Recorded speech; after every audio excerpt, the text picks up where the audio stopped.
Arang gid ninyong paningkamot ba nga makatuo ang mga tao ang inyong relihiyon Romano Katoliko konektado sa 12 ka apostoles. Di mo makonektado nga nagbuot-buot man mo. Nagkunik-kunik man mo sa inyong sarili. Dayon naghimo-himo mo og referensya. Kunuhay mo pamatuod nga tinuod ang inyong pagtuo nga konektado mo sa mga apostoles. Dad-ilad man ang inyo ha. Ang mangingilad kanang mga tao ba nga naanay ebidensya, i-deny gihapon ang ebidensya. Naanay mga facts pero i-deny gihapon ang facts. Mo ani mga tao mangingilad. Unya mag-angkon-angkon nga kami ang gitukod ni Kristo nya bisag usa ka pudyot o bisag usa na lang ka panid sa putos buwad wa gyud ihatag nga ebidensya. Maunay mangingilad. So una, ingon pa niya gipatuod nato ang mga tao nga ang simbahan Katoliko gitukod ni Kristo. No need na. No need na patuuhon ang mga tao ng simbahan Katoliko na ay koneksyon sa Ginoong Jesucristo nga naman tungod sa hinungdan ang nature pa lang, ang kasaysayan pa lang ining simbahan na dako lang pruweba nga naa siya koneksyon sa mga apostol. Ang mga pangulo ni ining mong simbahan ng Katolika, kining mga pari, kining mga obispo, kining gitawag og mga santo papa na ay koneksyon sa mga apostol. Nya mingon-ingon din aron pag deny, mingon din sila nga naghimuhimo ra mog inyo ang kaugalingong istorya. Di mag-create po mog inyo niya, inyong i-contest na. Kay every information nga na-publish sa usa ka libro, pwede siyang makontest provided nga naamoy ebidensya nga gamiton or inyong magamit aron pag-contest sa maong information nga ang simbahan Katolika na ay koneksyon sa mga apostol. Pila na ba edad ninyo? Ang inyong tawag ini mga pundok not less than 500 years na. Huwag po mo kahatag ng ebidensya. Paghatag o pagdigar sa gisulti sa mga libro sa kasaysayan nga ang simbahan Katolika gitukod ni Ginoong Jesucristo. Grabe naman po. Naaman may mga historians. Naaman mo'y tawag ining mga eksperto sa kasaysayan. Pero nga nung wak mo ka-contest. Nga nung wak mo ka-provide og ebidensya nga malatin sa mga standard books nga paghatag og pagsulti nga ang simbahan Katoliko dili iyan ni Ginoong Jesucristo na ay responsableng taong katukod, na ay responsableng panahon kung ano siya gitawag og gitukod. Nga naman wala man mo ka-contest, ganun wala man mo ka-provide og ebidensya.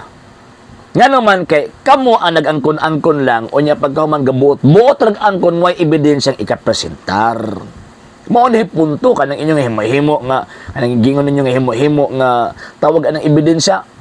Resulta lang na sa mga tao nga napasmo ang pangunahuna ba nga gusto nilang munigar o nya pagkaman di sila kanigar sa hinungdan nga ang ebidensya lig-on. Ang ebidensya lig-on. O nya ka naman nagsulat ang mga libro, mga legit na ang mga doctor of history. Doctor of literature. Di ka nang doktor-doktor lang, angkon lang nga tawag ini nga doktor nya pagkaman ang eskwelahan dili accredited sa Commission of Higher Education. Diba? Ana ba? So, ang simbahan Katolika, di na kinapatuuhon pa mo. Naroon na ninyong buto umog di. Nga naman kay ang kasaysayan nagtugan, kanang mga libruha manggod, nga gipublish nga niingon nga ang simbahan Katoliko, iyan na Ginoong Jesucristo, gidawat maguna sa mga dagong universidad. Gidawat na sa mga, sa mga eskwelahan ba, kung diha ta nag-acquire og knowledge concerning secular, and also, syempre, number 2, religious history. Kaya di man na ito pwede di man na ito pwede ibuwag ang religious history sa secular history. Nga naman kay ang religious history, kabahin man sa secular history. Diba? So, kada mga libro nagsulti nga, ang simbahan Katoliko, iyan na Ginoong Jesucristo. Dili ang simbahan Katoliko nagabuhat anak. Buot-buot na ninyo ng ingon mo simbahan Katoliko gabuhat anak, kaya para inigar lang yun ninyo, ang simbahan Katoliko ito ko ni Kristo. Mga man ay puntos.